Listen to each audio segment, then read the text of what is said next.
you wanted the best, you've got the best podcast. The hottest podcast in the world. The Chris Voss Show, the preeminent podcast with guests so smart you may experience serious brain bleed. The CEOs, authors, thought leaders, visionaries, and motivators. Get ready. Strap yourself in. Keep your hands, arms, and legs inside the vehicle at all times, because you're about to go on a monster education roller coaster with your brain. Now, here's your host, Chris Voss. Chris Voss here from thechrisvossshow.com. Ladies and gentlemen, there only sings it. That makes it official. Welcome to the big show. As always, the Chris Voss Show is the oldest living podcast that still broadcasts daily. There's only a handful of us left of the originals going back to, I think, 2005.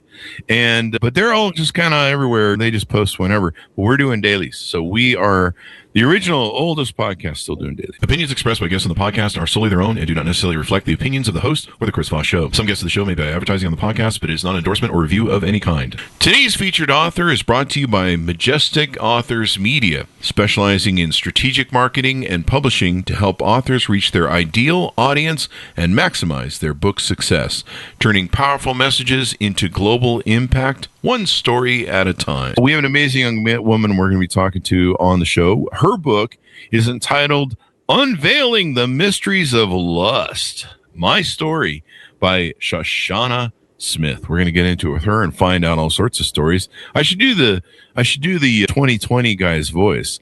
Lust, you say? Murder. Anyway. Sorry, just trying to figure that one out, but it didn't quite sound as funny in real life as it did in my head. But that's the beauty of this show.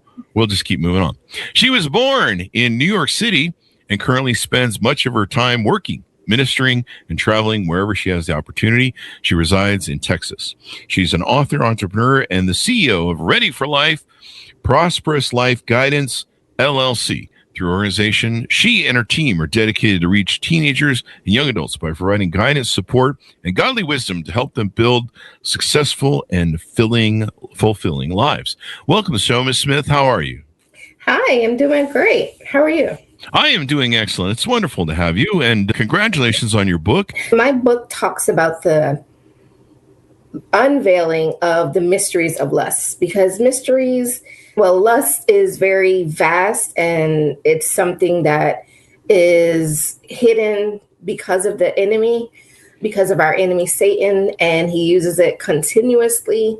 And it's not just sexual like many people think, but it's emotional. It has physical elements. It has just all different types of strands, so to speak.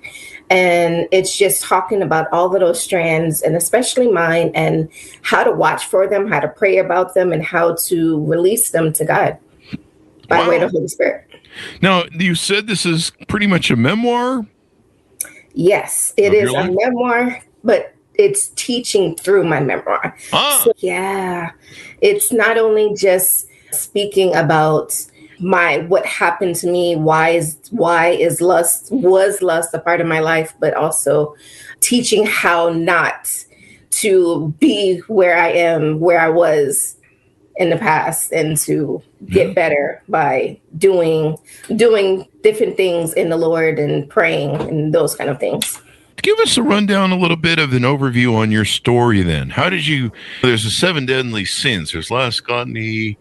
I don't know what the other ones are, probably because I practice them every day, but you know what I'm talking about. So how did you fall into the traps of lust? What was the path you went down? Where you had an aha moment maybe, and you said, boy, maybe this I'm not approaching this right way or something? It took a while for me to actually notice that I had lust going on with me. But it was only after I developed a relationship with Christ that he began to teach me about me. First thing he does, he teaches us about us and our own things that he's trying to work on to make us better. And so he's shown me that when I was younger, the things that I used to watch MTV, BET, just all kinds of movies and things without parental controls. And I liked them. And I didn't know why I liked them, but I liked them. And he told me that the things that I watch, I didn't know what I was doing, but Satan knew what I was doing, and why it intrigued me and why it became worse as I grew. Oh, that lust. So how do you know what lust is? You're talking about the definition of it a little bit ago. What is the lust? How do you identify lust? How do I know if I'm involved in lust or what? So I say the definition over and over within my book. The definition that I've come up with, along with the Holy Spirit and some very intelligent people in my lives, is that lust is doing something or wanting something so bad that you'll go outside of the will of God to get it. Oh. Yes. That sounds like it gets you in some trouble. It can. Yeah. Boy. So did you get in any trouble, or were you just kind of dilly-dallying with the temptation there and realized maybe this isn't a good road to go down? How did that all come together? So I wouldn't say that I got myself into trouble in my past relationships. I think they would think that it was pretty bad. But as far as getting into real trouble, no, I don't think so. But that's why the Holy Spirit had me write this book, because it was a lot of things that I've done that could have gotten me in trouble. And I needed to tell anybody that would listen. So what made you want to write this book? Was there an aha moment, and how long did it take to complete? What made me write it? Again, another Holy Spirit thing. I never wanted to be this transparent, never wanted to explain that I had a problem. But when you develop a relationship with Christ, you begin to love what he loves and then hate what he hates, and then understand why he does what he does, right? And this is no different. He told me that my story is a testimony. And so therefore I had to write it. I did it, and I did it in the most transparent and non-judgmental way.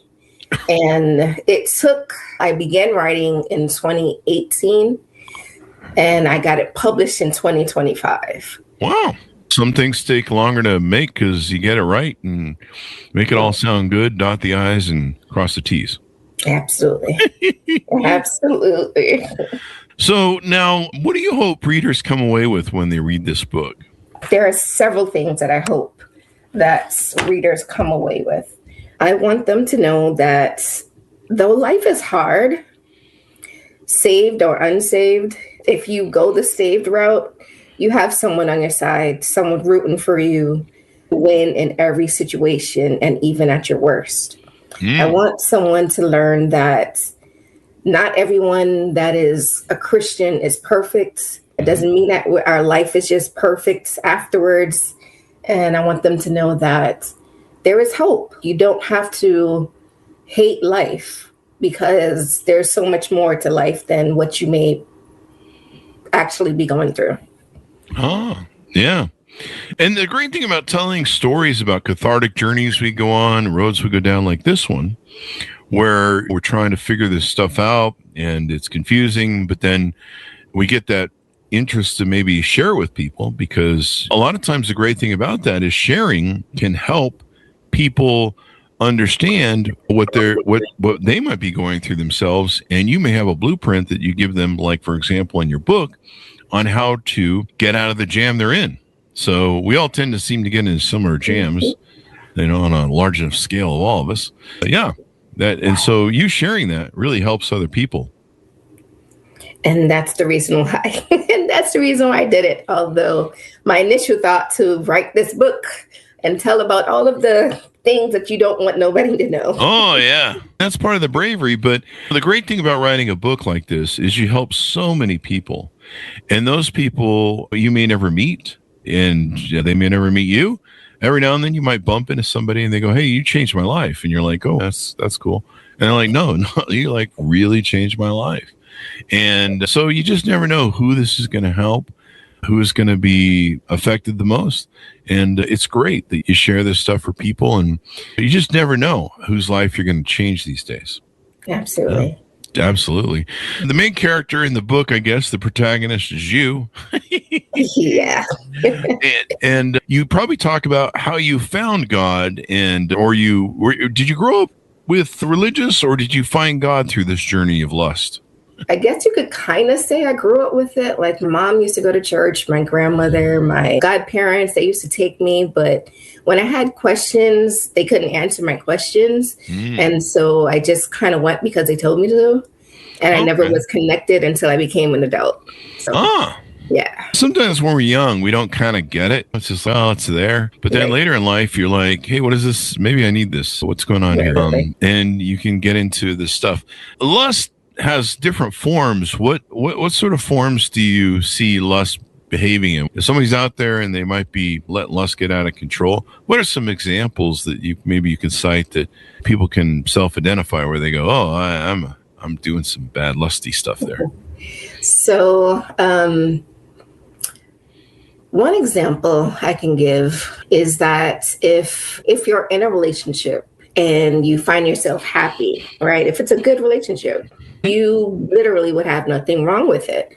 If you begin to entertain a conversation and text messages and conversations late into the night and stuff like that with the opposite sex, whether it's somebody that you've known for years and you hadn't talked to, or anything of that nature, and you keep it away from this person that you're already in a relationship with, that is definitely a lusting thing.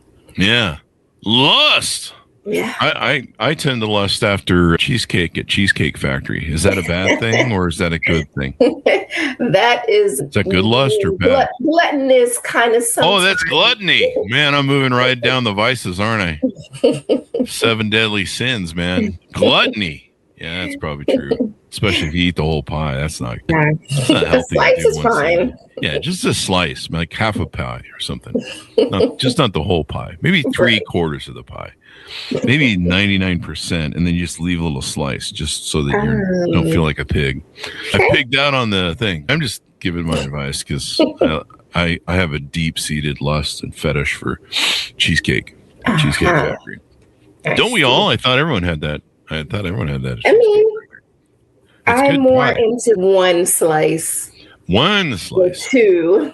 Yeah. If you like more. I mean, one at a time is fine. Just after a while, you eat the whole pie. So there's that.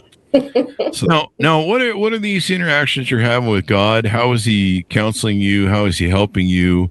And then let's talk about your ministry along with that, if you want to weave that in.